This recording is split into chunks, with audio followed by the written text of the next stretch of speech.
Buenos días, apreciables.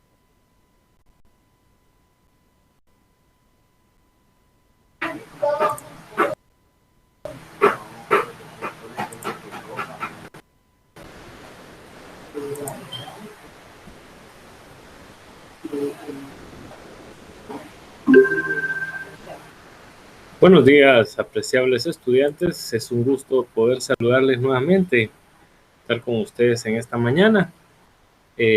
Voy a responder unas preguntas que todavía son del derecho individual que vi que me estaban formulando. Tenemos tiempo bastante amplio, diría yo, por el contenido que hoy vamos a abordar acerca de lo que es básicamente el juicio, parte de lo que son los juicios colectivos. Una de estas preguntas refiere nuevamente al orden de la demanda. Explicaba a un estudiante que veía memoriales, y eso está bien que lo hagan, muy bien, en el cual pues a diferencia de lo que establece el artículo 332 del Código de Trabajo, en el que nos dice, vamos a ir al 332 para dejar esto bien claro. Usted se da cuenta, dice, en el inciso A, lo que debe contener la demanda, ¿no? Designación del juez o tribunal a quien se dirija. Y acuérdense, no le vayan a poner jueces de admisibilidad, eso no es correcto. Solo ponga juez de trabajo y previsión social, ahora son juez pluripersonal de trabajo y previsión social, o juzgado de trabajo y pluripersonal de trabajo y de previsión social. Ahora son pluripersonales porque hay juez A y juez B. Eso trataron de hacerlo porque están muy saturados los juzgados, ¿verdad? Entonces, usted no le ponga A o B porque ahí todavía no sabe a quién le pueda caer, ¿verdad? Entonces, esa es la situación. Luego dicen el B, nombre y apellido del solicitante, edad, estado civil, nacionalidad, profesión, oficio, vecindad, no van a recibir notificaciones. C, relación de los hechos, ahí está. Hay quienes dicen, yo no le, digamos, de una vez coloco ahí el demandado, el lugar para notificarle porque le encuentro más lógica, mejor sentido común. Me brinco, como quien dice, del C al D. Si eso tiene algún problema, en lo absoluto, para nada. Qué bueno que estén viendo eso porque definitivamente es parte de lo que muchos yo sé que están también viendo el tema de lo que son sus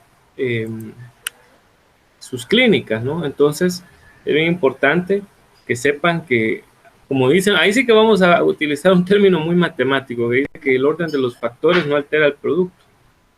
Entonces, de igual forma, ningún juez le pone ningún reparo a que usted, después de los datos del actor, coloque los del demandado de una vez y luego la relación de hechos. Ningún juez le va a poner un reparo, o si lo hace de la forma que está en el código, tampoco.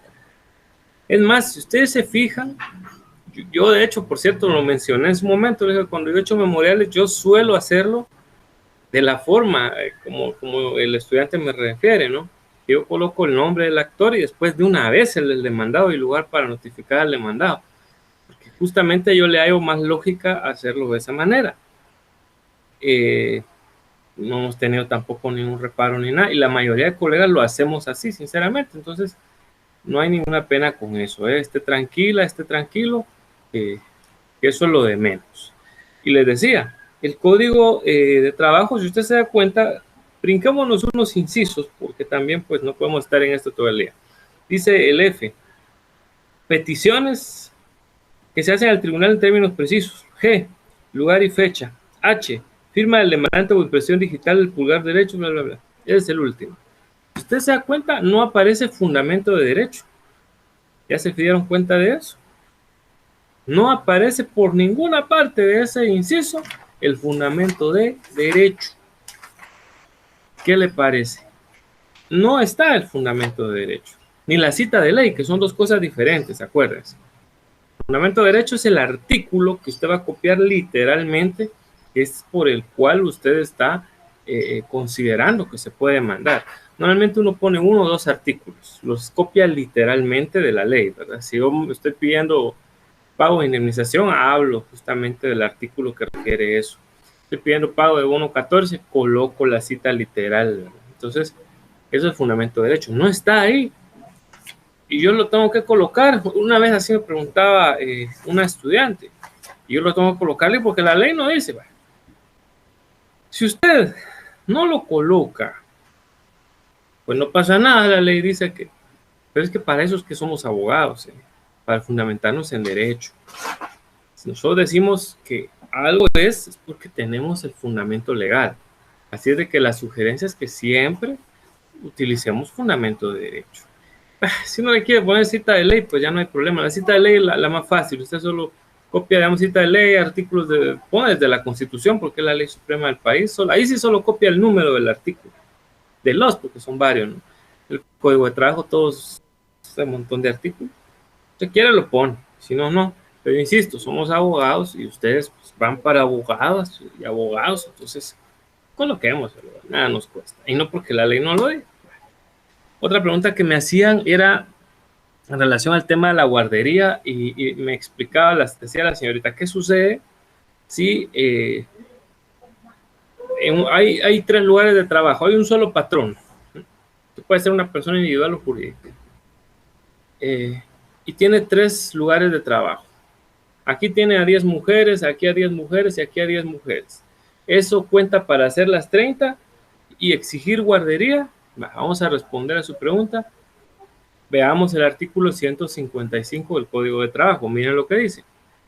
Todo patrono, pongan mucha atención, aquí está la respuesta. Todo patrono que tenga su servicio más de 30 trabajadoras queda obligado a condicionar un local a propósito para que las madres alimenten sin peligro a sus hijos menores de 3 años y para que puedan dejarlos allí durante las horas de trabajo bajo el cuidado de una persona idónea, designada y pagada por aquel. Dicho acondicionamiento se ha de hacer en la forma sencilla dentro de las posibilidades económicas del patrono, a juicio y con el visto bueno de la Inspección General de Trabajo. Vean, pues, hablemos un poquito de la ley y la realidad. Ahí dice, todo patrono que tenga a su servicio más de 30 trabajadoras. Ahí ya, si lo hablamos de un punto de vista genérico, como aparece ahí, que tenga aquí 10, digamos, en la empresa A 10, en la B 10 y en la C 10, prácticamente eso diría que tendría que poner una guardería en cada lugar de trabajo. Pero, que aparece el pero, como al mismo tiempo la ley dice las posibilidades del patrón o que aquí que allá, ustedes nunca van a ver, nunca, y ahora hablo de, les voy a dar un claro ejemplo para que se les quede. Walmart, sociedad anónima, es una persona jurídica que tiene varias empresas, ¿verdad? Entonces, ustedes nunca han visto que Walmart tenga una guardería en cada uno de los Walmarts o en cada maxi bodega, en cada maxi despensa. ¿Verdad que no? Y tienen, no 30 mujeres trabajadoras, tienen un montón de mujeres, yo no sé ni cuántas, o sea, serán en total, pero yo imagino que de repente pasarán de las 500 a todo el país o ronda por ese número. No sé, estoy hablando por decir un número, pero ustedes no ven esa circunstancia. Entonces, va a tomarlo específicamente la Inspección General de Trabajo, que es la que se encarga de supervisar esta temática, que en cada sitio, en cada lugar de trabajo, efectivamente hayan 30 mujeres. Si hay 30, ya dijimos que sean o no madres, vámonos. Tiene que haber guardería. Si en ese lugar de trabajo no hay 30, estamos hablando del local, del sitio, no hay 30, pues no hay guardería. Entonces es así como se aplica. Eso para responder a la pregunta que me hacía. La otra que me estaban diciendo, ya para ir terminando, solo me quedan 2. Esta es más breve. Una damita pues me explicaba un poquito su situación, de que estaba trabajando bajo el renglón 029 para una entidad del Estado y que pues justamente ahorita inició diligencias para su reinstalación. Me preguntaba Si es verdad que eso demora el tiempo que le han dicho a ella, que un año y medio, híjole, no todos los casos son iguales. Que yo le dijera a usted un número, un plazo específico, sinceramente le estaría mintiendo, ¿eh? Pero sí, no les voy a engañar. Los procesos, aún los incidentes de reinstalación, porque aquí ni siquiera estamos hablando de un juicio, sino es un incidente de reinstalación. Peor ahorita que fue el tema de la pandemia, ustedes recordarán que el país se cerró y un montón de cosas. La mora judicial creció de una forma terrible. Entonces estamos hablando de que hay incidentes. Yo recuerdo justamente a una persona muy allegada que también inició diligencias de reinstalación, y esto fue en el año 2020, y hasta aquí pues poco ha sido reinstalada. Efectivamente, por cómo están ahorita las cosas en el departamento de Guatemala, estoy hablando, puede un incidente de esta categoría demorarse, a como estamos ahorita, entre 2 hasta 3 años máximo. Ese es el plazo que se da. ¿Por qué? Porque acuérdense que la entidad nominadora apela, interpone recursos, entonces muchas veces se van hasta los amparos, y bueno, PGN hasta el amparo se van normalmente. Yo siempre he dicho que si el Estado debería de tomar muy en cuenta que cuando ya un caso es perdido, ya no hay que llegarlo hasta donde lo están llevando. Es absurdo. Pero ya sabes, sí se demoran, la verdad, un tiempo. Hay juicios ordinarios laborales. Cuando estoy trabajando, hemos visto que hay carpetas judiciales de 2016 que hasta este año pues ya se les ha hecho el pago imagínense, 5 años después. Así es la mora judicial, es algo que tenemos que entender, que lamentablemente la justicia del país es lenta, ¿verdad? Porque hay mucha saturación y porque se entrampa con tanto mala utilización de remedios procesales. Y la última pregunta que Ale me hacía, que en qué normativa le podía sugerir yo, en qué ley, para ver el tema de las jubilaciones. Para ello tiene que ir a buscar la ley de clases pasivas del Estado, ¿verdad? Esa es la que le va a servir a usted para determinar ahí todo lo relativo a las jubilaciones. Y pues ahí está, ¿no? Ahí lo va a tener usted una idea en relación a dicha circunstancia. Tome en cuenta que si las entidades son autónomas, en algunos casos no va a encontrar usted todo el contenido respecto a esa entidad en la ley de clases pasivas del Estado. Entonces tiene que recurrir a la ley como tal, a la ley de esa entidad autónoma. Por darles un ejemplo, imaginémonos que no estuviera el IX. Entonces sabe usted que tiene que ir a la ley del IX, ¿verdad? Y ahí verificar dicho extremo.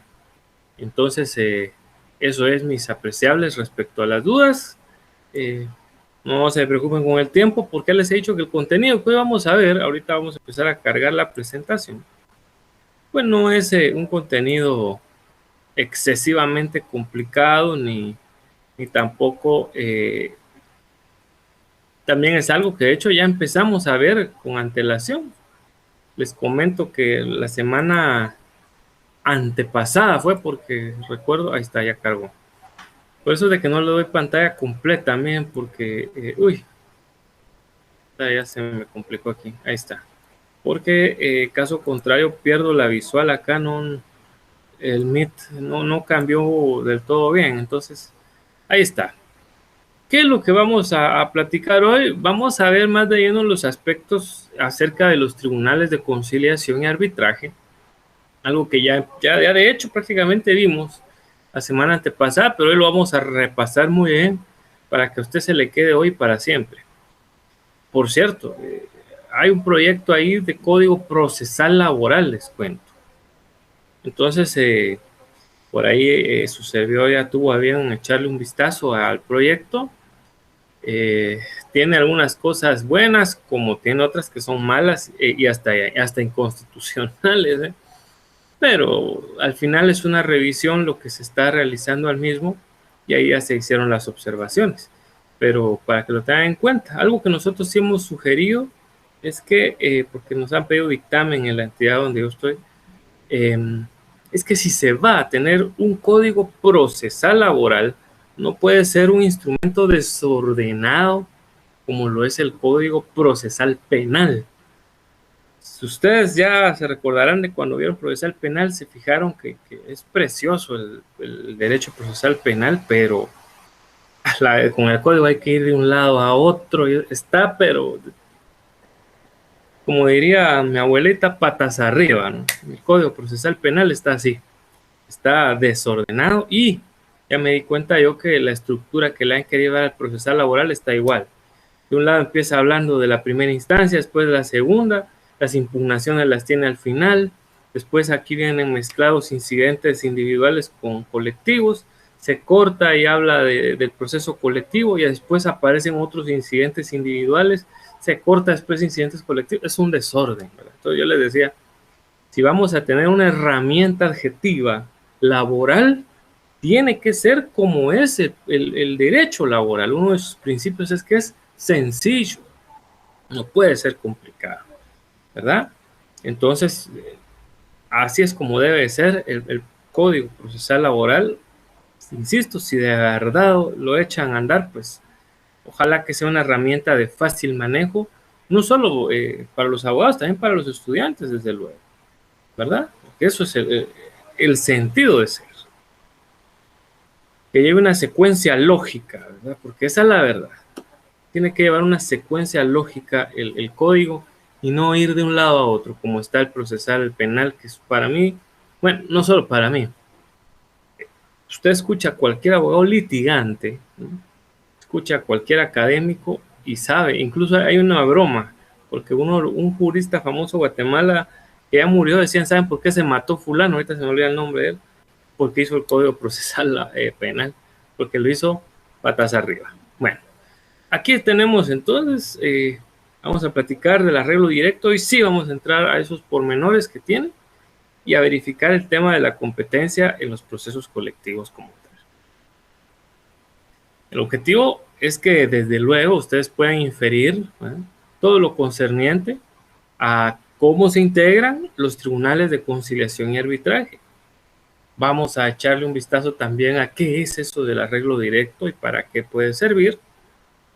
Y desde luego a recordar el tema de los conflictos en relación a la competencia, que esa sí se aplica prácticamente la misma del individual u ordinario a lo que es el colectivo, ¿eh? Entonces eso es lo que vamos a ver.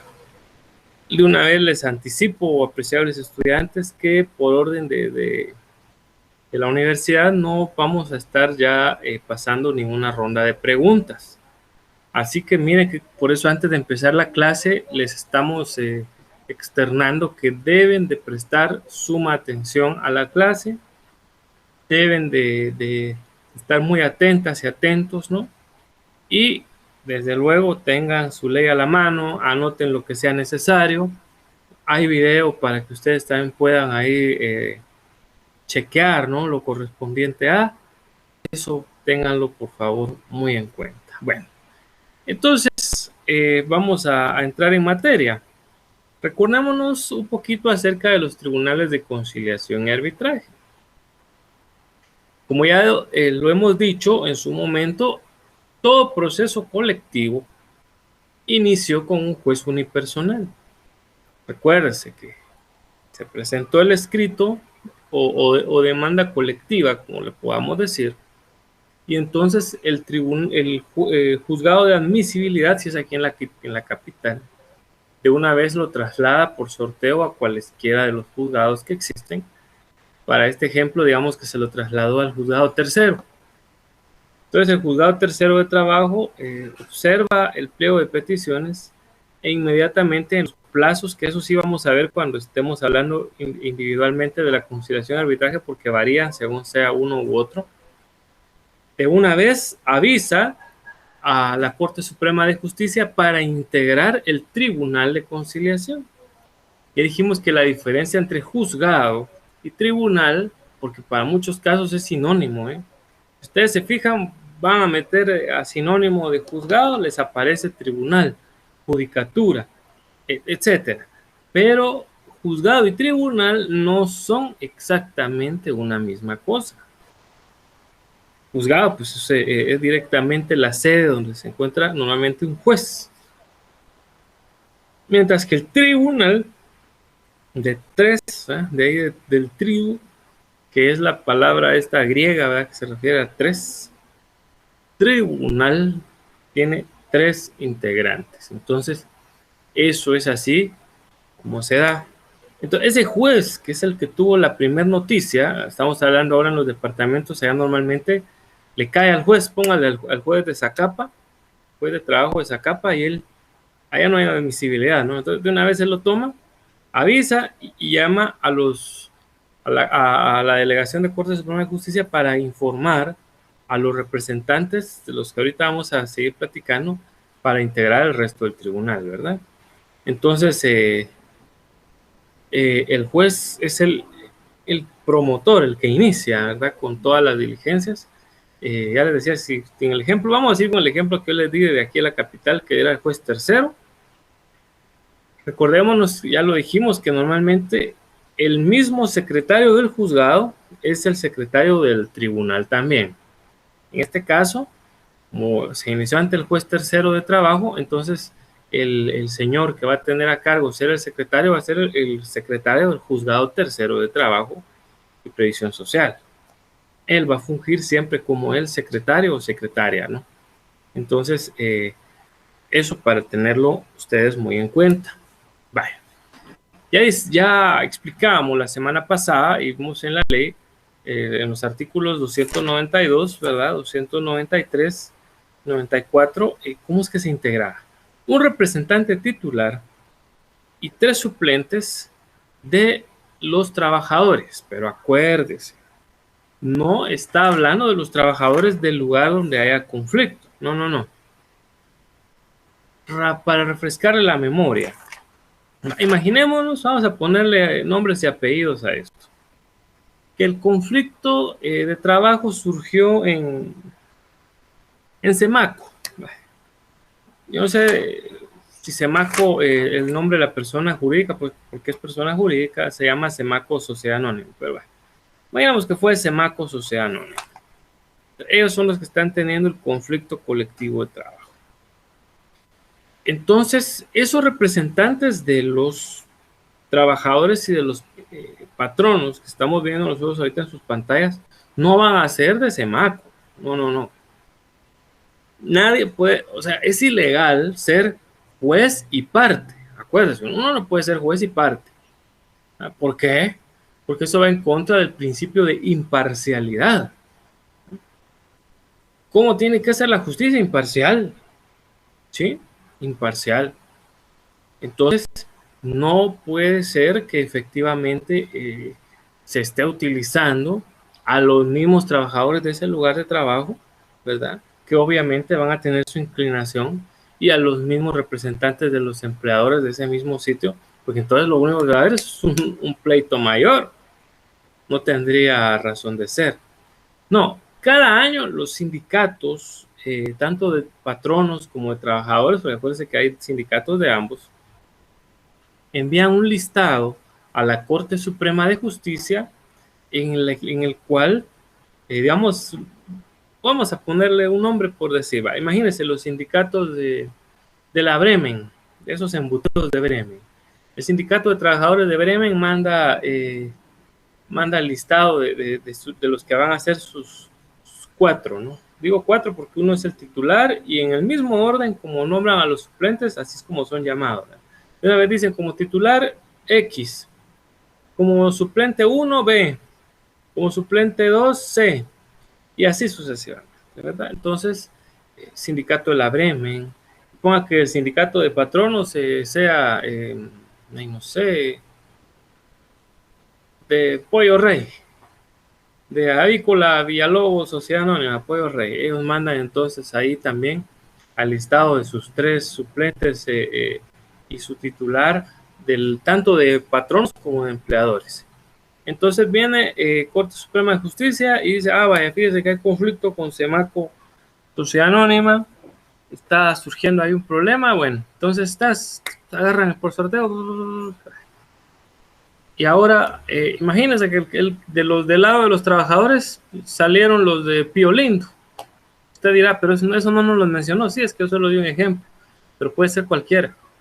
Salieron de Pío Lindo. Entonces, Pío Lindo no, dice que el señor Nepomuceno es el titular, doña Agripina es la primera suplente, doña Anastasia la suplente 2 y don Eleuterio el suplente 3. Ya los nombró. Ahora veamos del lado de los empleadores. Bla, bla, bla, bla, bla, bla. Salieron del sindicato de Taco Bell, por así decirlo. Ahí va a ir, vamos a nombrar, a ver quiénes son los 3 que nombró Taco Bell. Los 4, de hecho, porque uno es el titular y los suplentes, ¿verdad? Acuérdese que el tribunal se integra por 3, por eso es tribunal. El juez de trabajo y previsión social, que ya vimos de dónde salió. El titular del lado de trabajadores, el titular del lado de empleadores. Los suplentes, tal y como dice la expresión, son suplentes. Yo les hacía una analogía. Es como en el fútbol. Ahorita acaba de pasar el Mundial de Fútbol Sala. No sé si se dieron cuenta, Guatemala volvió a jugar el 5º Mundial en su historia. Gracias a Dios en el Fútbol Sala no nos va mal. Nos va bien, no se pudo avanzar, pero se tuvo una participación bastante decorosa. Pero bueno, ese es el punto. ¿Cuántos jugadores juegan en el fútbol sala? ¿Cuántos juegan? 5, ¿no? 5. Pero ¿iban 5 muchachos? No, Guatemala lleva una nómina como de 18 jugadores o algo así, o 15. ¿Por qué dirán ustedes? Los otros son los suplentes. Pero ahí jugando siempre van a haber 5. Y lo mismo pasa en el tribunal. Que hayan 3 suplentes de trabajadores y 3 suplentes de patronos, no significa de que todos se integran al tribunal. No. Esos entran a suplir. Imagínense, hablamos un poquito de la excusa y la recusación. Si ustedes se recuerdan, esto ya es de teoría general del proceso. Si ustedes se recuerdan de eso, ¿qué pasa cuando ustedes veían que el patrono como que era amigo del juez? Como que se conocían, alguna vez estudiaron juntos, sí pues. ¿Qué pasaba cuando eso ocurría? Esa circunstancia, mis distinguidos, obviamente hacen que el juez pueda excusarse, o si no, ustedes si consideran que eso podría generar cierta parcialidad, recusaban al juez. Pues aquí sucede lo mismo. Si algunos dijeran, pero es que fíjese que ese trabajador, ese representante de los trabajadores, ¿no? Él es cuñado, imagínense, del presidente del sindicato de trabajadores de aquí de Semaco. Ellos son parientes en segundo grado de afinidad en este caso, ¿no? Ellos son parientes. ¿Qué dice la ley? Cuando son parientes en los grados que determina la ley, también tiene que... entonces, ese representante de los trabajadores va a tener que... O él se excusa, pero como muchos dirán, él no es acuérdate que no hay que ser abogado. Como él no es abogado, no sabe, entonces lo recusan y le dicen, no, usted es cuñado del presidente del sindicato de trabajadores de acá, entonces usted es parcial. Usted es parcial. Perdón. Entonces sale el titular y ahora sí, mire, nombran al suplente A o al suplente 1. Es así y esa es la razón de ser de que hayan suplentes, ¿verdad? Ahora entra efectivamente el suplente 1 a hacer las veces del titular. Esa es la razón de ser. Y usted y el resto de los suplentes, y si este otro fue novio de la, qué sé yo, cualquier cosa que ustedes le puedan ver ahí, claro, por haber sido novio, eso ya no entra el tema de la recusación, ¿verdad? Pero fue algo que en el instante se me cruzaba en la mente. Las causas de la recusación excusa están en la ley de organismos judiciales, es importante que les echen un vistazo, ¿eh? Entonces, tómenlo en consideración. Lo mismo pasa con lo de los empleadores. Por eso que les decía, nadie puede ser juez y parte, ¿verdad? Eso va en contra del principio de, y es un principio no solo del derecho laboral, sino del derecho en sí mismo, ¿no? De todos los procesales. Todos los procesales tienen un principio, tienen principios específicos como el de legalidad, por ejemplo, el debido proceso, y entre ellos, por supuesto, el de imparcialidad. Cuando ustedes vieron teoría general del proceso, seguramente vieron estos principios. Tal vez por ahí a algunos se les olvidó o de repente, como fue la pandemia, nos interrumpieron y ya no los terminaron de ver, porque pudo haber pasado eso también, debo admitirlo. Pero como sea, ahí estamos desempolvándonos un poquito para recordarnos de que es un principio general de los procesos mismos, ¿verdad? Nadie puede ser juez y parte. Eso es ilegal.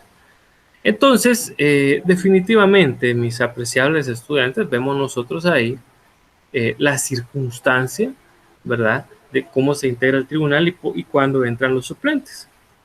Aquí tenemos una de las prohibiciones para ser miembro del tribunal. Para eso vamos a ir al artículo 296. El 296 ya tiene algunas cosas que son inconstitucionales. Este creo que ya lo leímos incluso hace 15 días, o hace 14 días, mejor dicho. Pero dice, los representantes de los patronos y de los trabajadores deben ser guatemaltecos. Entonces ahí en su ley dice naturales, eso, ese naturales ya táchenlo, si no lo hayan hecho antes, échenle corrector, lo que sea. Eso es inconstitucional. Recuérdese que la Carta Magna refiere de que solo la propia Constitución puede limitar los derechos de los naturalizados. Y eso de natural, ni modo que artificial, ¿verdad? Entonces, una expresión vaga. Recuérdese que las leyes no las hacemos los abogados, sino las hace el Congreso, entonces por eso algunas de ellas tienen algunos arcaísmos o algunos simplismos y hasta cuestiones burdas, absurdas y hasta yo puedo decir términos de ignorancia y que reflejan cosas. Recordándome ahorita incluso de un término bien ignorante, en el propio Código Penal hay un delito que se llama alzamiento de bienes. Alzamiento de bienes se llama. Y ocurre cuando una de las partes sabe que tiene un proceso judicial justamente en su contra y empieza a deshacerse de los bienes para que no lo vayan a embargar, no le vayan a terminar secuestrando las cosas, lo que sea, ¿verdad? Comete ese delito. Pero alzar quiere decir levantar, quiere decir subir, y se llama alzamiento de bienes, o sea, subir los bienes. Por eso le digo, muchos términos son arcaicos, burdos, ambiguos, ridículos incluso y absurdos y de vaga aplicación porque realmente pues, pero bueno, ya les he dicho, ¿verdad? Guatemala el problema que ha tenido siempre. Y Código de Trabajo tiene varios errores ahí y horrores y nunca se los compone. Así que ahí le quitan lo de naturales, porque puede que, imagínense, si hay un argentino que se nacionalizó guatemalteco, puede ser suplente o titular de uno de los tribunales de... Sí, puede y tiene todo el derecho de serlo, ¿no? Porque la Constitución así se lo dice. Este 296 es inconstitucional. Y mira lo que dice. De los comprendidos en el artículo 6 de la Constitución de la República, el 6, eso era, ¿por qué dirán ustedes mencionaba el artículo 6? Porque acuérdense que el Código de Trabajo es más antiguo que la Constitución. ¿Ya? La Constitución política actual es de 1985, está pura patoja, ¿verdad? Y el Código de Trabajo podría ser su papá porque es del 61. ¿Ya? Entonces, es por eso más viejito. Claro, aunque la más jovencita, que es la Constitución, es la que tiene el poder y la jerarquía, ¿no? Mayores de 21 años, bueno, eso no se quita, de instrucción y buena conducta notorios. Eso de instrucción, pues ya saben, por lo menos significaba o quiere decir de que la persona sepa leer y escribir. No es porque se esté discriminando a una persona analfabeta, porque desgraciadamente todavía nuestro país tiene una de las tasas de analfabetismo más altas de América. ¿verdad? Como el tercer país más alto en analfabetismo, todavía vergonzosamente en eso siempre destacamos Guatemala, nuestro país, ¿verdad? Qué triste. Bueno, el caso es de que no es por discriminación, sino es porque obviamente van a ver cosas por escritas que van a ser puestas a disposición y a que se pueda juzgar por estos señores. Entonces, por eso es que con toda la razón del caso, ¿verdad? ¿No? Tienen que ser personas con cierta instrucción. No es que tengan que ser graduados en algo, no, no, no es eso. Y de buena conducta notoria, bueno, eso sí es bien subjetivo, porque a veces alguien que, sí, es muy buen trabajador, es muy bueno, se porta muy bien, y de repente ya ha estado fichado, ha ingresado unas veces a la prisión por diferentes delitos, por decirle algo. Ahí usted dirá, y ahí puede tomarse, pues es ahí donde uno dice, bueno, se debe tomar en consideración ese pasado, y la verdad es que sí debe tomarse en consideración, ¿verdad? Entonces, una persona que haya tenido problemas legales, aunque no sean laborales, sino estamos hablando incluso de cuestiones penales, pues no. Ahora, si el que está divorciado, le están llevando un juicio de pensión económica, pues eso es aparte, ¿no? Porque definitivamente es un ámbito diferente al público. Bueno, dice ciudadanos en el ejercicio de sus derechos. Esto a mí me parece hasta ridículo, porque si arriba dice 21 años y luego no vuelve a decir ciudadanos, es lo que yo le digo. Eso es un pleonasmo, es una redundancia. Usted y yo somos ciudadanos desde que cumplimos 18 años. Desde ahí, todos nosotros que somos mayores de 18 años, ya somos ciudadanos guatemaltecos, pues. Pero ya les dije, no, las leyes no las hicimos nosotros. Que el Estado seglar, eso ya lo explicamos, ¿no? La vez pasada, significa que nadie que integre estos tribunales puede ser pastor, sacerdote, eh, rabino, mulá, no sé, nadie puede ser. ¿Por qué? Obviamente, por la influencia que puede tener en el sentido espiritual, ¿verdad? Aquí nada de tema de religión. Pero, ojo, puede tener religión, sí, no estamos diciendo que tengan que ser ateos, ¿eh? No vayan a confundir esos términos. Una religión pueden tener ellos, lo que no pueden ser es ministros de determinada religión, ¿verdad? Que alguien dijera, pues fíjese que yo sirvo en la iglesia, yo soy del grupo de alabanza, yo estoy del grupo litúrgico, puede estarlo, eso no hay pena. Lo que no puede ser es pastor o lo que dijimos, un sacerdote, lo que sea, porque es obvio, ¿no? Que puede tener ahí una influencia en el plano religioso. Entonces, por ello, no, para no entrar en debates de. Pero que tenga religión es lo de menos. Lo que no puede ser, lo que ya dijimos, un líder de la iglesia.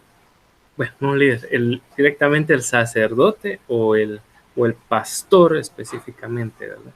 Bueno, más el tema de pastor, porque la iglesia católica ha prohibido a todos sus presbíteros y obispos que puedan participar en cuestiones judiciales y políticas, ¿verdad? Entonces los ha prohibido. Y aquí es donde viene la prohibición. Hicimos el repaso para caer a la prohibición. No pueden ser conciliadores ni árbitros los abogados. Miren, sé que la semana pasada, recuerdo como la antepasada, como que tocamos el tema. ¿Por qué, dirán ustedes? ¿Cuál es el sentido de ser? Lo que sucede que nosotros los abogados, pues obviamente el juez es abogado, pero lo que buscaba el tema de ser específicamente demócrata es la participación del pueblo. Eso es lo que pretendía, ¿verdad? A través de la situación de integrar un tribunal de conciliación y arbitraje. Entonces, si nos van a dar chance a nosotros los abogados, no estamos hablando de un tribunal democrático, sino estamos hablando de un órgano jurisdiccional. Perdón. Y los tribunales de conciliación y arbitraje no están considerados realmente como órganos jurisdiccionales, ¿eh? entran en una categoría sui generis, así como híbridos, porque solo el juez es abogado, solo él tiene que ser abogado, ¿verdad? Ya lo explicamos, pero y si es estudiante de Derecho, no hay problema. Y de hecho yo les voy a garantizar que, eh, que seguramente muchos de estos representantes y titulares o suplentes de tanto de trabajadores como de patronos, muchos deben de ser estudiantes de Derecho. Yo de hecho conocí a uno de ellos hace unos años que era el representante de trabajadores y él tenía pensum cerrado de la Facultad de Derecho. Pero obviamente su profesión todavía era al nivel medio, él era perito contador, ¿verdad? Entonces lo que vale en ese momento para él era su título de perito contador, ¿verdad? Porque aún no se había graduado de abogado y notario. Entonces no hay ningún problema, ¿verdad? Eso sí puede ser. Lo que ya no puede ser es tener obviamente el título facultativo, ¿verdad? Una vez le decía, presumía que era ella miembro del tribunal. No, no es ser presumido, porque eso ser miembro de uno de estos tribunales es un giro de suerte, ¿verdad? Que la empresa o la sociedad o bien los sindicatos le hayan puesto a uno como, como titular o suplente de un tribunal de conciliación arbitral. Una mera suerte, pues, y tampoco es una situación. En Guatemala no hay tantos conflictos colectivos todo el tiempo como para que tengan una funcionalidad tan grande y además los cambian cada año, entonces no es una situación que uno deba presumir, ¿verdad? Y además la cabeza siempre hay que mantenerla pegada a los hombros, ¿verdad? Entonces, ya saben, esa es una de las situaciones, dicen ni los miembros del organismo judicial, salvo el presidente del tribunal, que ya dijimos que obviamente es el juez. Entonces, esa es la prohibición que como tal refiere la norma. Chequemos ahí lo correspondiente a las resoluciones. El artículo 298 nos dice lo siguiente. En los tribunales de conciliación y arbitraje, el presidente, ya sabemos que es el único, es el juez, ¿verdad? Es el encargado de dictar las resoluciones de trámite, las que serán firmadas por él y su secretario. Las de trámite. Se dirá, ¿y cuáles son esas? Acuérdense, eso ya lo leímos en la ley del organismo judicial. En las de trámite pueden ser providencias, decretos y bueno, en algunos casos hasta ciertos autos que no resuelven el fondo del asunto. Eso quiere decir lo siguiente, uno de ellos está en medio del tribunal y hace una petición donde dice que quieren reunirse al día siguiente con el tribunal 2 horas antes, por separado.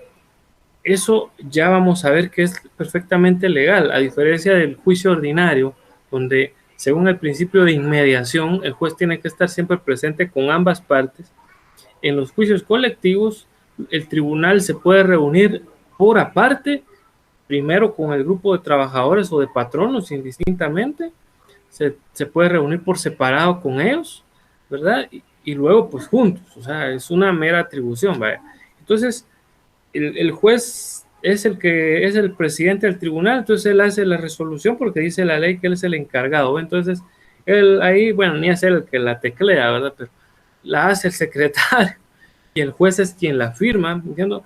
Con lugar a la petición de los representantes sindicales de SEMACO, el sindicato de trabajadores de SEMACO sería el CTCM, normalmente le ponen abreviaturas, ¿no? A la petición del sindicato de trabajadores de SEMACO, CTCM. Entonces, se reunirá entonces este tribunal con ellos tal notificados, ya, listo. Entonces, esos de trámite la dicta directamente el juez y su secretario. Ahora, dice, pueden usar ustedes dos resaltadores distintos para separar las cosas. Vea lo que dice el 200, siempre donde nos quedamos en el punto. Las demás resoluciones serán dictadas y firmadas por todos los miembros del tribunal, aun cuando alguno votare en contra. Mire eso. O sea, estamos hablando ya de la resolución final, si es un tribunal de conciliación, o el laudo arbitral, si se trata del arbitraje, que esa es la final. Cuando ya se dicta esta resolución final, ahí sí tienen que firmar todos. Imaginémonos, por eso es de que son tres. De hecho, siempre lo de ser impares tiene que ver porque obviamente gana mayoría absoluta. Como bien sabemos, pues no todos pensamos igual. Y qué bueno, ¿eh? Sería terrible que todos pensáramos igual. El mundo sería aburridísimo, aburridísimo. A contrario a lo que muchos creemos de que, ay, no habrían conflictos. ¿Qué? Más conflictos habría, porque imagínense, si uno es, bueno, yo no soy tan así, si uno es conflictivo, todo el mundo es conflictivo. Y vemos que en el mundo hay gente tranquila, conflictiva, buena onda, horrible, etcétera. Pues qué bueno, ¿verdad? Que seamos diferentes. Pues el caso aquí es de que, imaginémonos de que llegó el momento de decir, bueno, el Tribunal de Conciliación determina de que no hubo conciliación y otorga el permiso para que, si así lo considere el sindicato, se vaya a la huelga. ¿Está de acuerdo el señor juez? ¿Está de acuerdo el representante de los trabajadores? Pero el representante de los patronos dicen, no, ¿qué va a hacer?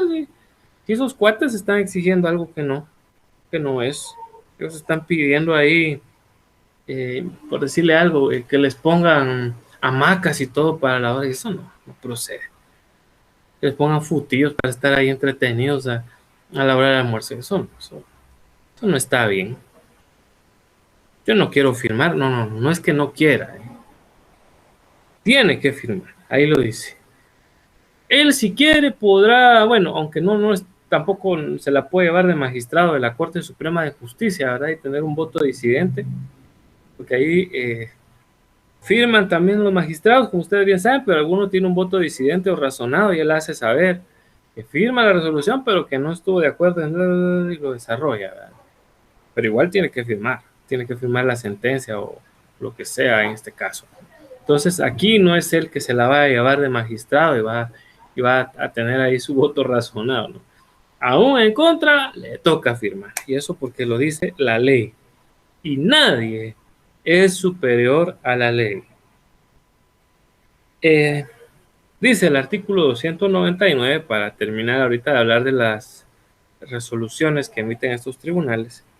Las deliberaciones de los tribunales de conciliación y arbitraje son secretas. ¿Cómo así? Ahorita vamos a ver. Y la votación debe efectuarse en la misma forma el día señalado para el fallo. Las decisiones de este tribunal son tomadas por mayoría de votos de sus miembros. Si dos están a favor, no puede decir el juez, bueno, yo creo que es así. Y dice el titular de trabajadores y titular de patronos, pero nosotros no creemos que esté bien, señor juez. Pero como yo soy el mero juez, así se hace. Mayoría de sus miembros. Y en este caso nos vamos porque los titulares, tanto de trabajadores y patronos, son mayoría y ellos tendrán la razón. O si no la razón, al menos son quienes ganan por mayoría, ¿no? Y dice que serán dictadas y firmadas, ¿verdad?, por todos los miembros del tribunal. Perdón, eso ya lo leí antes. Dice, las decisiones de este tribunal son tomadas por mayoría, que antes decía, son secretas y a votación, sí, es decir, no se puede hacer como a veces usted puede observar, digamos, en un tribunal, más en los tribunales penales, que viene el juez en ese ratito con las partes, se ponen a platicar y externan, ¿no? Ahí en ese instante prácticamente ellos entran a deliberar o sacan a las partes un rato y ellos toman la determinación para que no se vea quién era el que estaba en contra o a favor. Porque aquí no es, ya se lo dije, no es la CC donde hay votos disidentes, no es así. Entonces eso para que lo tengan ustedes ahí en consideración, ¿no?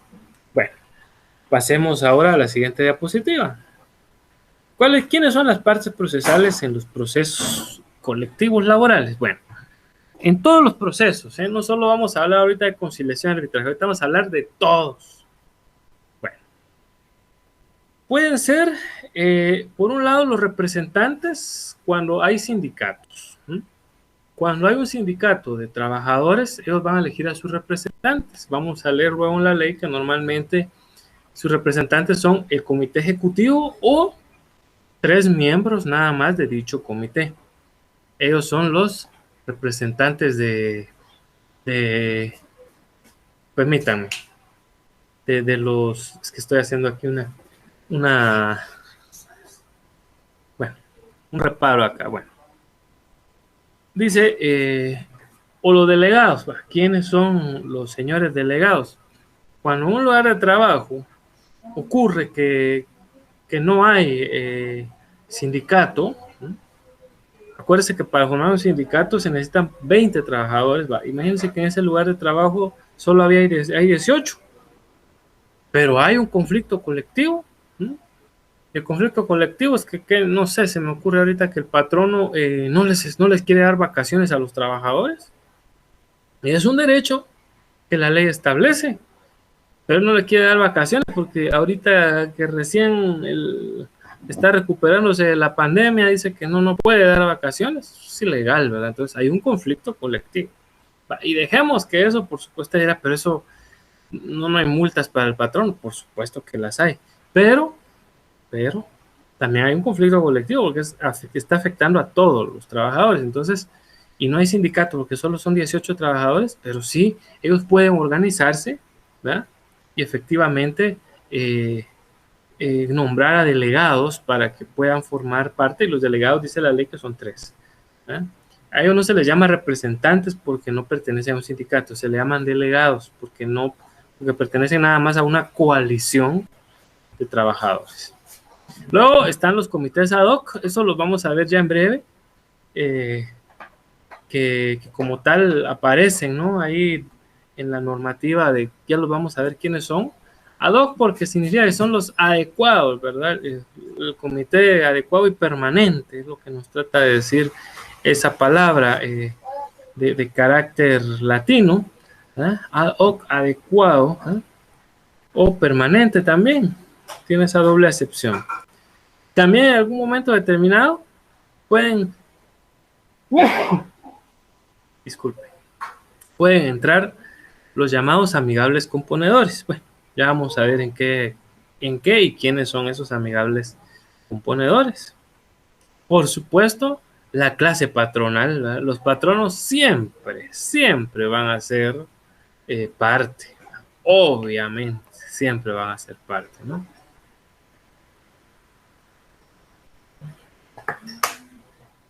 Y por supuesto, los tribunales de conciliación y arbitraje propiamente dichos, que ya los hemos mencionado.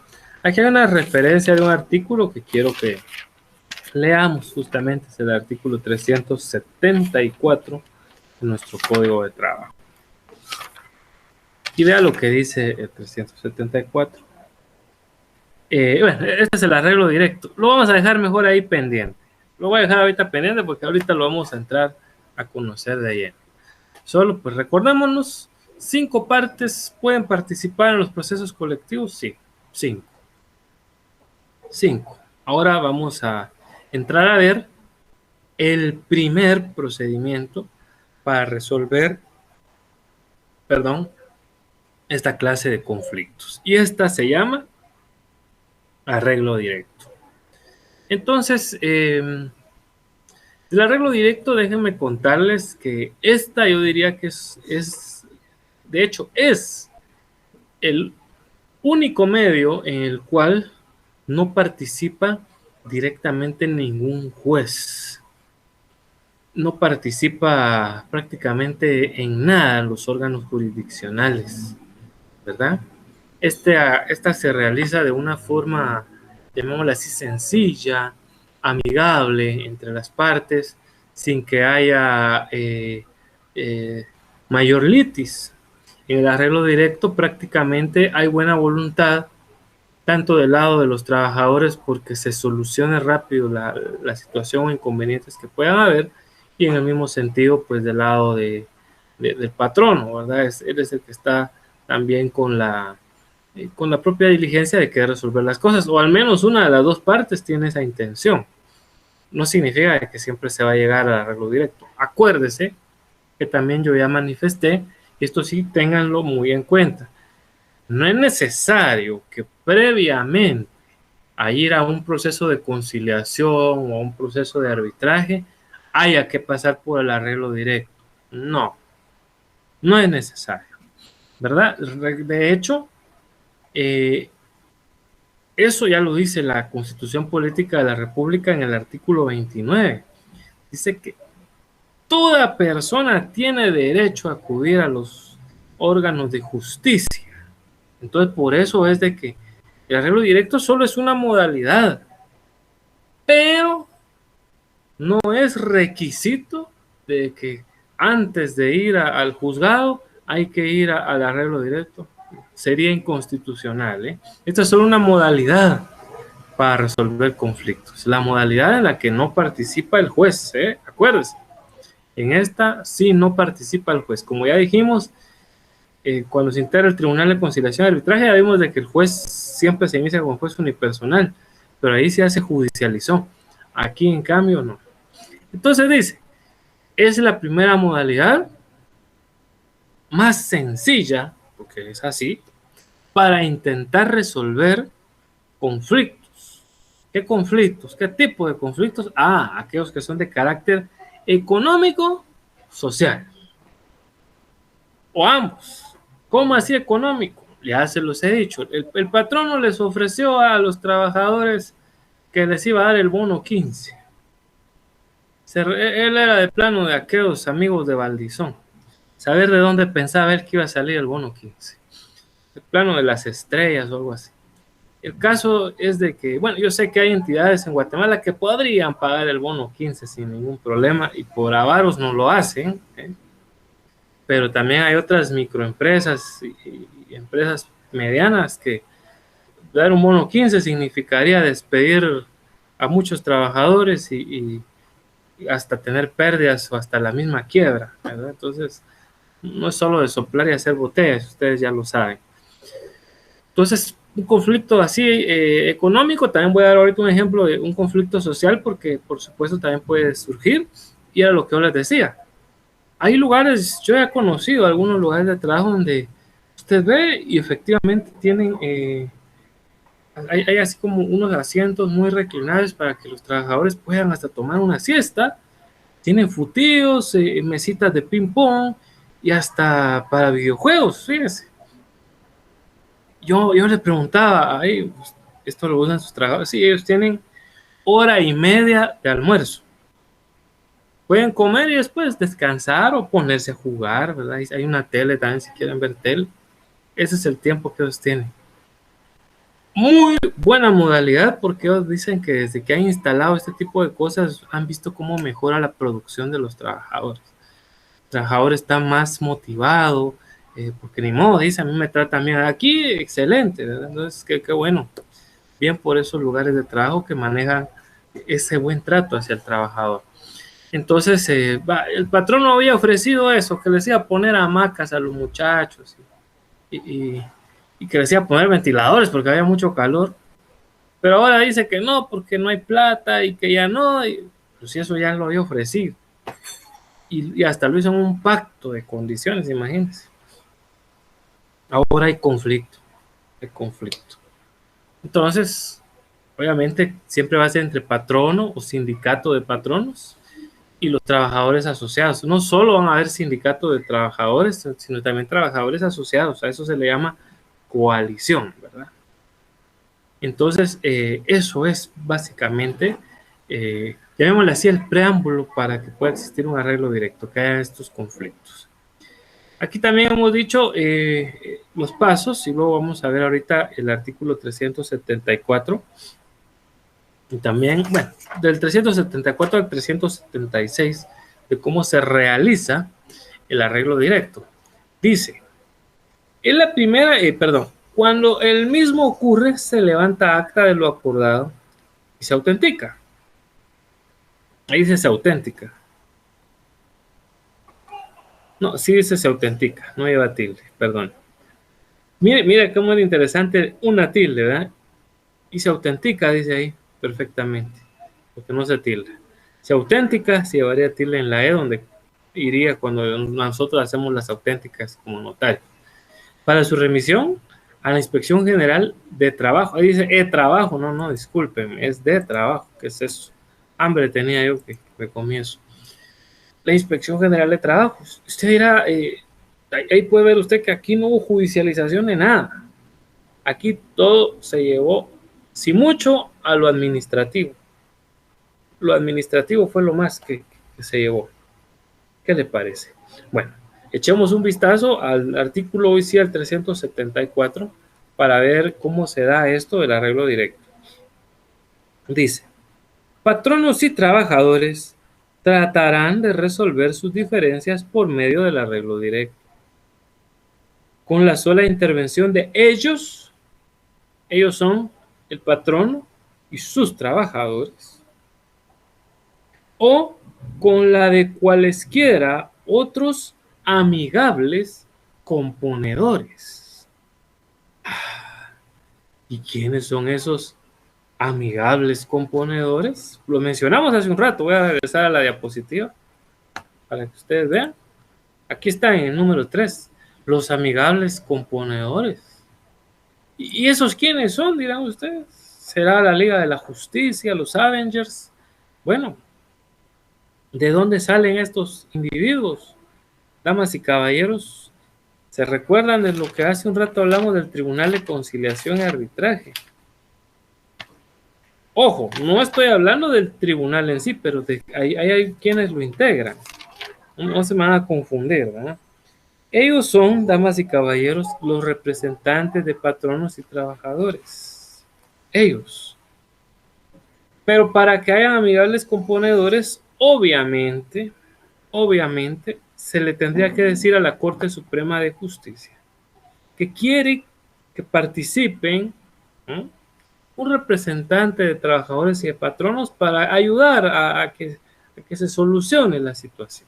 Entonces ya la Corte Suprema le dice, señores, mándenme a un titular y a un patrón, y a un titular de patrón y uno de trabajadores para ir a tal lugar de trabajo y tratar de dar fórmulas ecuánimes y que ustedes les ayuden.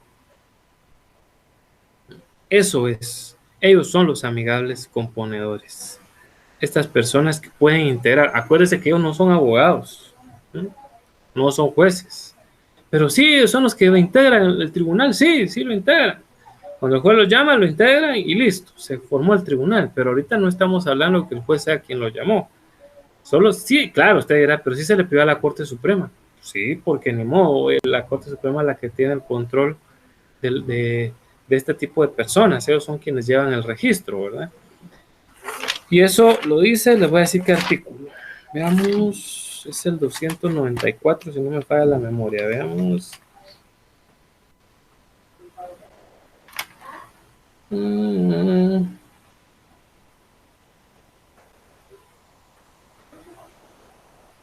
Veamos lo que dice, si no está mal, es el 294, dice: los tribunales de conciliación y arbitraje tienen carácter permanente y funcionarán en cada juzgado que se designe la Corte Suprema de Justicia conozca en materia laboral. El presidente del tribunal convocará a los representantes de los trabajadores y de patronos cuando sea necesario integrar su tribunal.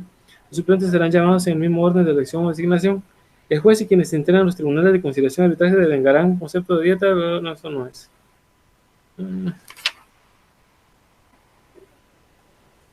Aquí está, es el 295. Por eso es que leí muy rápido, porque no me recordaba muy bien. El 295 sí lo vamos a leer bien. Dice: los representantes de los trabajadores y empleadores serán propuestos por sus respectivas organizaciones. Ajá. ¿A quién dice? A la Corte Suprema de Justicia. A más tardar el último día hábil del mes de noviembre de cada año, para que ésta califique dentro de los 15 días siguientes si los candidatos a ser nombrados reúnen o no las calidades que exige la ley, que son las del siguiente artículo, el 296. De no ser así, o en los casos en que se presenten candidatos o que no se complete el número que cada parte debe proponer, queda facultada la Corte para designar libremente como integrantes de una u otra parte a las personas que satisfagan los requisitos de ley. Y esto que les acabo de decir, ¿cómo es así? Dirán ustedes. Va, imagínense que Pollo Rey, el sindicato de Pollo Rey mandó a 4 de sus muchachos, ¿verdad? Representantes de patronos. Pero la corte se dio cuenta que uno de estos ya está para graduarse de abogado. Ya tiene fecha de juramentación. Entonces dice, no, este ya no. Este el otro año es abogado. Entonces, desde ahorita ya quitémoslo. ¿No? Pues la corte dice, ah, no, este ya va a ser abogado. Entonces, y dice, ah, entonces voy a agarrar un representante de trabajadores ahora de, de pollo campero. Ahí, y con este rellenamos estos. Ahí está. O sea, que no tienen que ser del mismo lugar de trabajo. No, la misma corte los puede armar. Dice, la lista con los nombres de quienes resulten nombrados deberá remitirse a los juzgados de trabajo y previsión social inmediatamente que sean designados. Será también publicada en el diario oficial y otros medios de comunicación, así como enviada al colegio de abogados. Claro, el colegio es el que va a decir, este es abogado, este no, ahí de repente va a decir, ah, este tiene fecha. Él ya pidió fecha de, de ay, se escapó ahorita la palabra de juramentación. Él ya va a ser abogado. Entonces, por eso es que se le tiene que hacer llegar al colegio de abogados. Entonces, si quiere arreglar mediante los amigables componedores, entonces lo que hacen es eso, decirle, decía la Corte Suprema, no ni a la Corte, al juzgado, si le manda a usted, no es demanda, le avisa al juzgado nada más que necesita de que los amigables componedores participen en un arreglo directo que se está llevando a cabo, y entonces el juzgado, no, el juez sabe, ¿verdad? Él es abogado, entonces el juez no va a decir, ay, es conciliación o arbitraje, no, el juez va a decir, ah, vaya, es un arreglo directo, entonces ya él designa al titular y de patrono y de trabajadores para que vayan a ver si la hacen de amigables componedores en esta situación del arreglo directo. Bueno, regresemos al 374, que es el que estamos leyendo. Al efecto, los trabajadores pueden constituir consejos o comités ad hoc permanentes en cada lugar de trabajo compuestos por no más de 3 miembros. Ya lo que decía, va. Hagamos un consejo ad hoc, va, muy bien. Pongamos a los más chispudos, ¿verdad? Porque no es que hay que poner, pongamos a los más pleitistas, ¿no? Entonces, ¿para qué vamos a buscar el arreglo directo? ¿Se van a poner a los peleoneros? No. O sea, hay gente que cree que poniendo al peleonero se gana. De repente es la peor forma de perder. Entonces, dice,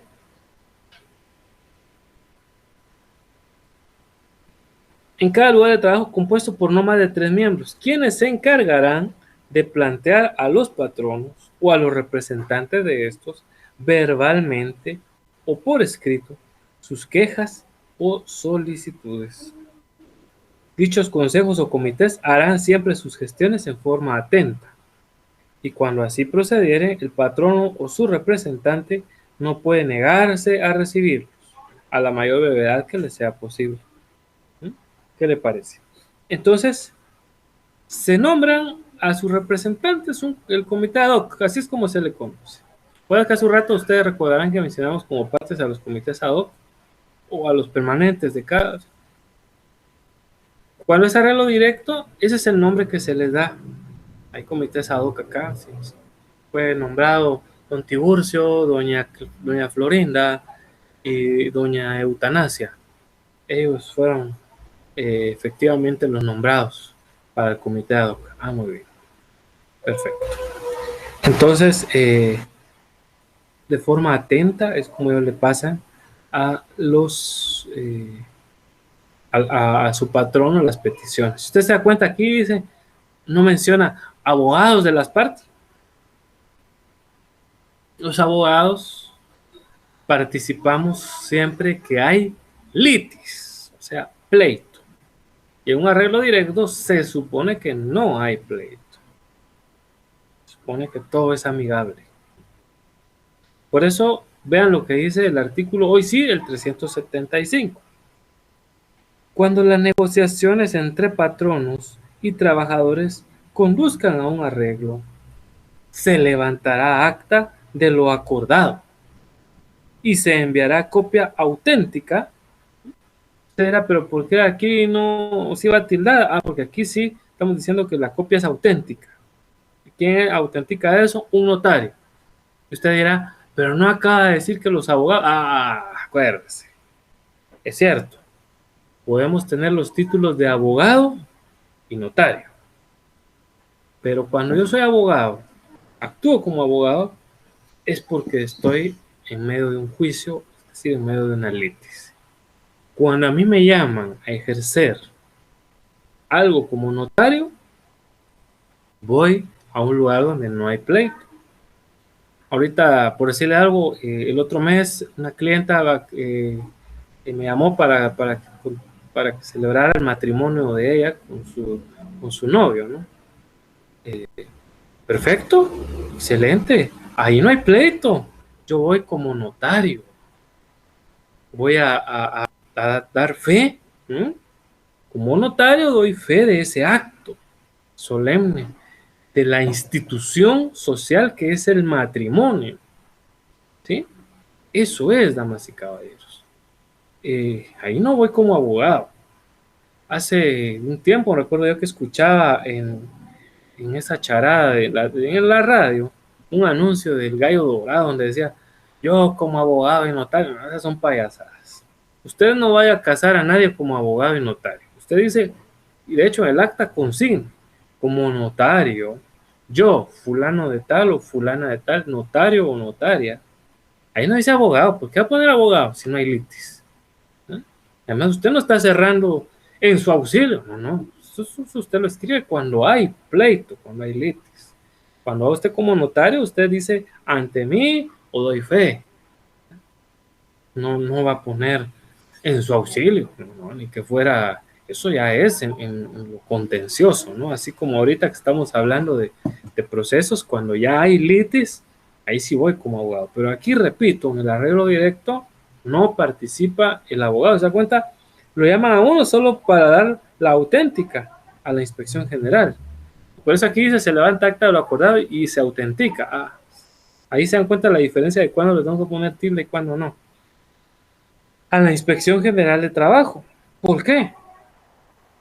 ¿Por qué a la Inspección General de Trabajo? Ah, es que ellos ni sabían que había pleito ni nada, o había conatos de bronca, diría. Ni sabía la Inspección General de Trabajo. Y ahora entonces, ¿por qué le estamos avisando? Ojo, porque hay un arreglo y ese arreglo tiene que cumplirse. Y entonces la Inspección General de Trabajo es la que se va a encargar de verificar. Entonces ya ellos saben, vaya, ya arreglaron. Sí, pues va, pongámosle fecha. Vamos a ir a ver cuándo vamos a ir a inspeccionar de que ya pusieron los ventiladores que habían dicho. Vamos a ir a ver entonces cuándo el patrón nos dice que ya. Entonces, por eso es que se le da aviso a la Inspección General de Trabajo. Y dentro de 24, dice enviada auténtica y dentro de las 24 horas posteriores a su firma. Sí, ya yo como notario sé eso. Usted dirá, pero Melec, ¿y si lo arreglaron hoy sábado? No hay pena, yo voy el día lunes, ¿no? Que son días hábiles. Aunque yo sé que usted dirá, pero no dijo que en los conflictos colectivos todos los días y horas son hábiles. Claro, eso lo dije, ¿no? Pero acuérdese que este todavía no es conflicto. El arreglo directo es cuando quiere surgir el conflicto. Este es el más suave. Por eso dijimos que es la fórmula más sencilla. Además, sinceramente, la Inspección General de Trabajo solo trabaja de lunes a viernes. Entonces, solo puedo ir lunes o viernes, ¿verdad? No hay otro día, ¿verdad? Entonces, estas son de las circunstancias que se deben de tomar en cuenta. Bueno, luego dice, la inspección deberá velar porque estos acuerdos no contraríen las disposiciones legales que protejan a los trabajadores y porque sean rigurosamente cumplidos por las partes. Es esto, ¿se dan cuenta? Para eso es. La contravención a lo pactado se sancionará con multa, dice, de 10 a 20 quetzales si se trata de trabajadores, si pues mucho dinero. y de 100 a 200 quetzales en el caso de que los infractores fueran los patronos, sin perjuicio de que la parte que hubiera incumplido pueda exigir ante los tribunales de trabajo y previsión social la ejecución del acuerdo o el pago de los daños y perjuicios que se hubieran causado. Si de plano el juez, el patrono no cumplió, y eso es lo que aquí queda por decir, el patrono pues simplemente se hizo el loco, entonces ahí sí ya recurro ante el juzgado de trabajo y previsión social. Ese arreglo se volvió título ejecutivo. Entonces ya solo recurro para que se ejecute. ¿Qué le parece? Esa es la razón de ser, si de plano ya no hay arreglo. Dice el 376, y esto lo tendría que decir antes del 375, pero ni modo, un errorcito. Cada vez, dice el 376, que se forme uno de los consejos o comités que habla el artículo 374, sus miembros lo informarán así a la Inspección General de Trabajo, mediante una nota, cualquier hoja, que suscribirán y enviarán dentro de los 5 días siguientes a su nombramiento. ¿Por qué dirán ustedes? ¿Por qué hago esto? Porque la Inspección General de Trabajo va a ver una de las reglas del arreglo directo también, es de que por supuesto no puedan haber represalias en contra del otro. Entonces ellos ya mandan el listado de quiénes son las personas que van a fungir como comité ad hoc.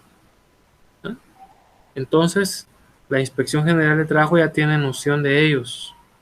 ¿Por qué quiere la Inspección General de Trabajo tener esto? Porque si por ahí la inspección se llega a enterar de que el juez de que el patrono está queriendo tomar alguna represalia contra el trabajador, pues ella irá y le hará los reparos, ¿no? Y le dirá, mire, deje de estar tomando represalias en contra de ellos, ¿verdad? Le advertimos de que le vamos a imponer multas si usted simple y sencillamente, claro, multas basadas en la ley, ¿verdad? No tomar represalias en contra de sus trabajadores, ¿verdad? Porque ellos simple y sencillamente le están planteando las cosas de forma amigable, a través de arreglo directo. No está participando ningún juez. Sí está participando la autoridad administrativa, porque algo tiene que quedar de constancia, ¿no? Y por ello es de que la autoridad administrativa es la que sí se da por enterada. Específicamente estamos hablando de la Inspección General de Trabajo. Pues su función es inspeccionar. Entonces, al trabajador le servirá, obviamente, si lo llegaran incluso a despedir, la inspección no lo va a poder reinstalar, por supuesto, pero sí podría, pero sí podría verificar alguna situación ahí, por supuesto, en relación a que el órgano jurisdiccional va a decirle a ellos, pongan el juzgado, despidieron a un pobre muchacho que estaba en un comité ad hoc. Entonces él entabla su incidente de reinstalación por represalias, ¿verdad?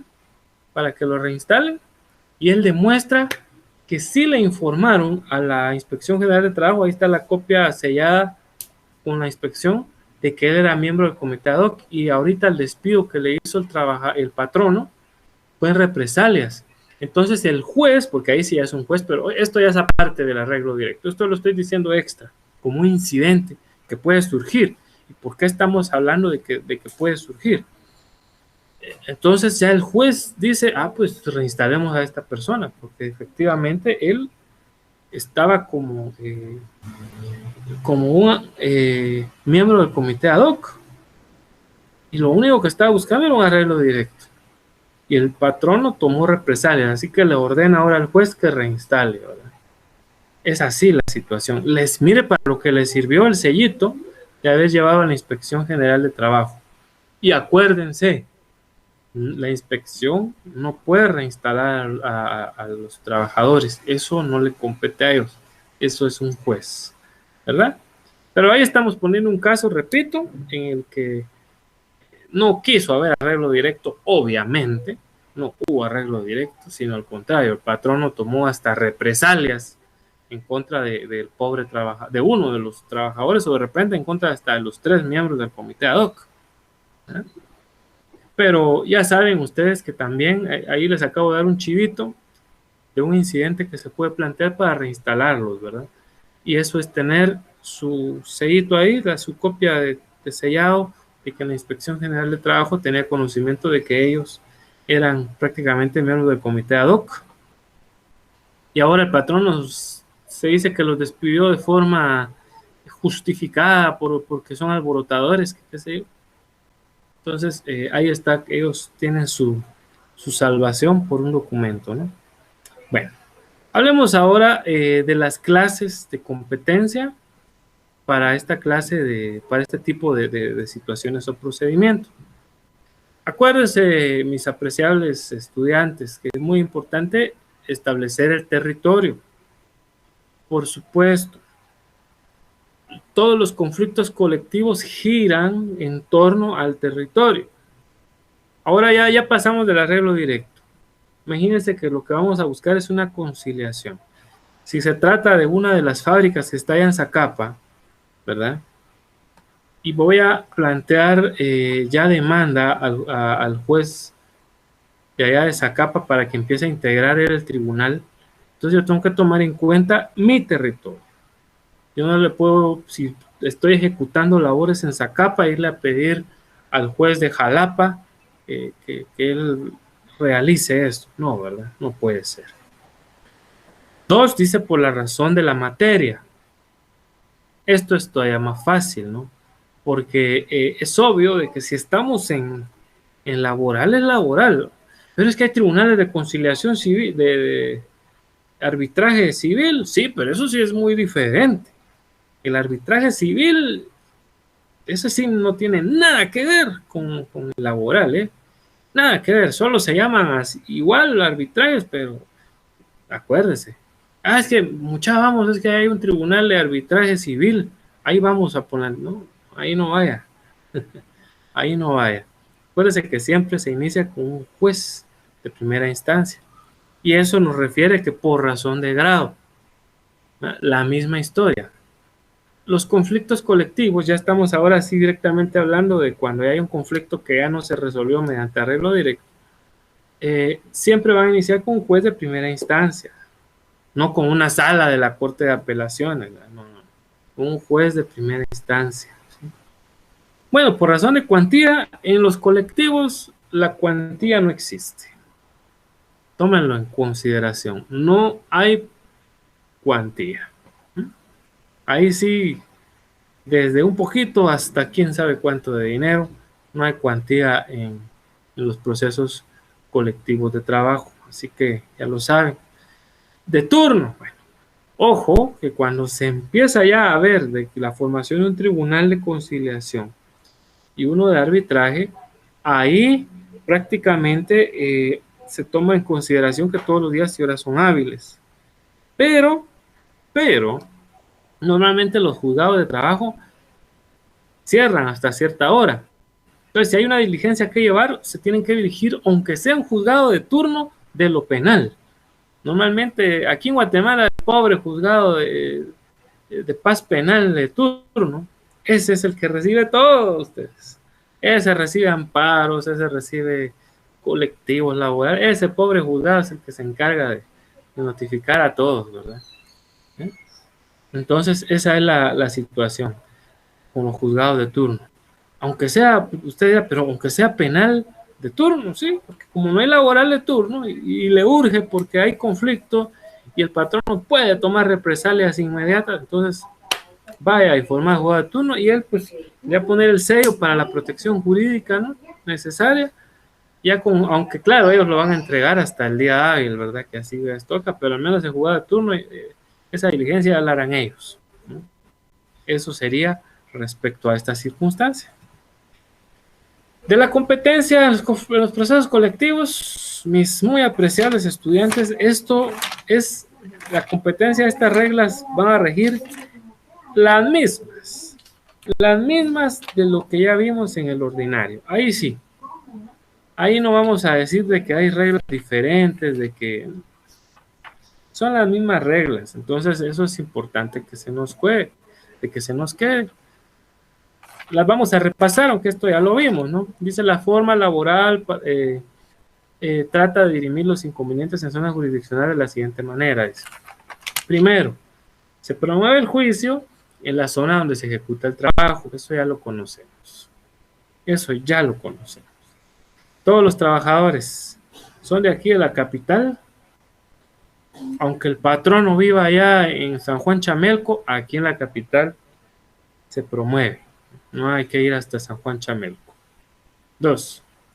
Cuando fueran diversos lugares de ejecución de trabajo, corresponde el domicilio del demandante. El sindicato está aquí en la ciudad capital, pero los trabajadores también trabajan aquí en Guatemala y allá en Antigua. Pero resulta que el sindicato está aquí, pues aquí se demanda. Domicilio del demandante. 3. Corresponde demandar en el domicilio del demandado cuando fueren conflictos entre patronos y trabajadores de otra índole. ¿Cómo así? Bueno, ahí va a decir en este caso el patrón, ¿no? Cuando él quiera irse al paro.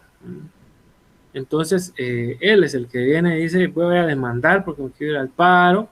Entonces voy a poner el domicilio del demandado. ¿Y dónde está el sindicato? El sindicato está aquí en Capital, pero el patrono es de Chimaltenango, pues tiene que venir a demandar aquí a la capital, ¿no?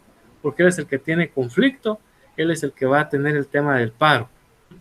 Vea cómo le invirtió ahí la situación al patrono, ¿verdad? Y la 4, es preferible demandar en territorio nacional ante contratos de trabajo a los que se realizaron en el extranjero, por supuesto. Aunque conflictos colectivos ya de carácter internacional son más escasos, pues esa sería la regla, ¿no? Que sería tomar en cuenta lo que es el territorio nacional sobre el extranjero.